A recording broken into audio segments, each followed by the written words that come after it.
Micmac Lobster Dispute 2020. The Micmac lobster fishery dispute began in southwestern Nova Scotia in 2020 when a lobster fishery called Sipenkotik, which belonged to a First Nation Micmac community, initiated an independent lobster fishing venture despite being outside of the government-set fishing season. The organization did this because of a right under a treaty and a ruling by a country's Supreme Court to support a moderate livelihood in fishing.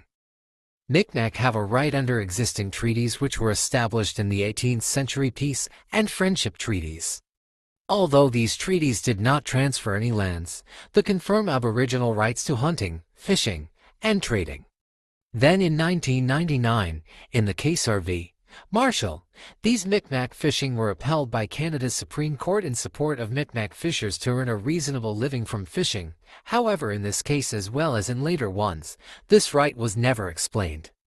The ruling of the Supreme Court was very significant, but it still left many unanswered questions because it clearly did not explain what a moderate livelihood means, and this created a lot of debate.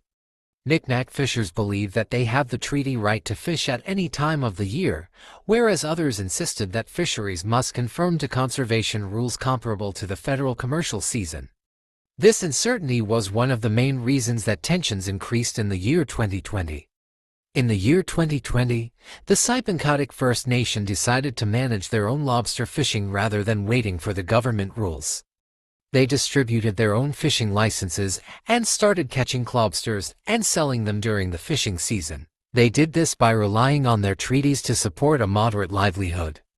Other fishing enterprises, which operate only during the fishing season, where they took part in protests and pulled lobster fishing pot from the water. Also, claiming that the Micmac fishing did not follow the fishing rule. Tensions were increased with the start of the Micmac moderate livelihood fishery. A lawsuit was filed by the Sipenkotik First Nation for threats and harassment by known First Nation fishermen, with claims of up to 15 to 100 vessels engaged in acts such as destroying lobster traps and swamping Micmac boats. Some of these boats were alleged to have used flare guns to box and Micmac fishermen.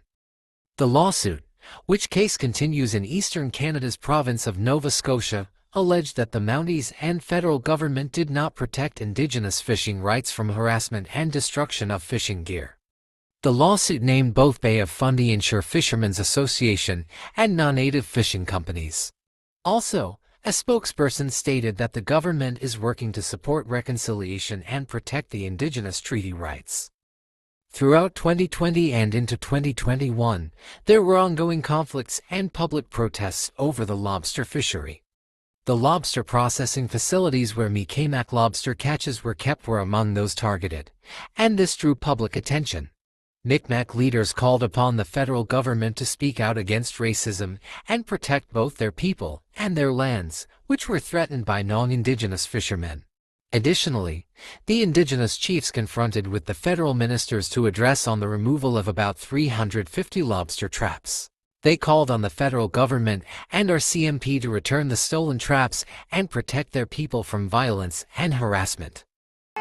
It was perhaps the culmination of rising tension, the chief of the Sipekne'katik First Nation at the center of an altercation after a disturbing 24 hours. People could have died last night, which is, somebody's going to be held accountable, and we'll be taking further action. This is a mob of people terrorizing. Last night, 200 non-Indigenous commercial fishermen gathered outside a lobster pound. It's where some Indigenous fishermen had been holding their catch.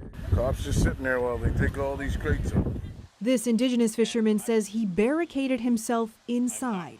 They said they won't let me leave unless they have my lobsters. While the group outside destroyed lobster, threw rocks, Whoa, almost got me in the head with it. and vandalized vehicles. They slashed the tires. I watched one guy pee in the driver's seat of my truck. The Sipekne'katik Band launched its own fishery outside the commercial season last month. The Supreme Court of Canada affirmed their right to fish for a moderate livelihood 21 years ago, but no rules were established as to how that should be implemented. That's led to standoffs on the wharf for weeks. Our role essentially is try to keep the peace here. But why has no one been arrested then? We are taking the information and the evidence into account to make a judgment and a thorough investigation. We certainly don't go and arrest under emotion and for no reason at all.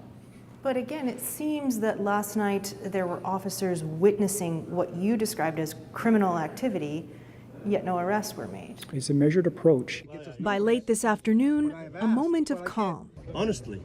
And if you want to reach out to me sometime and we can have a talk privately somewhere. But still, the path to a resolution remains unclear.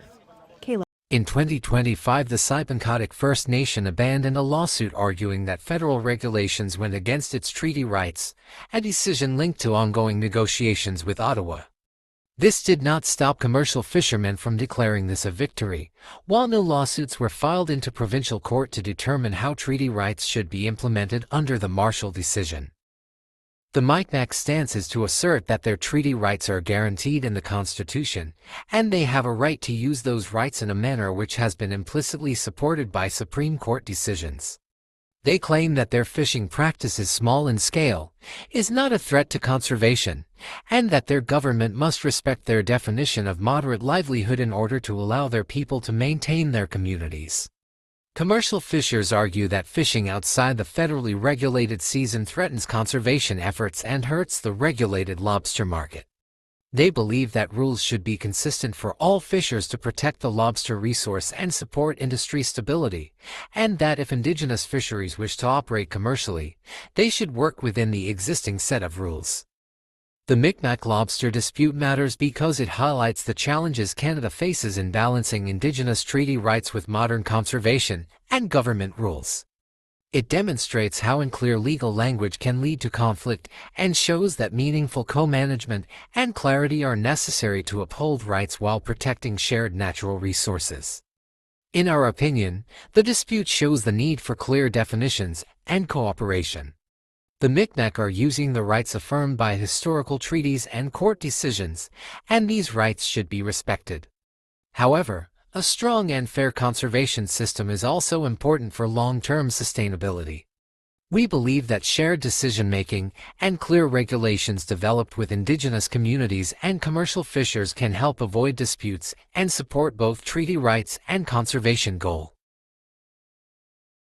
Thank you.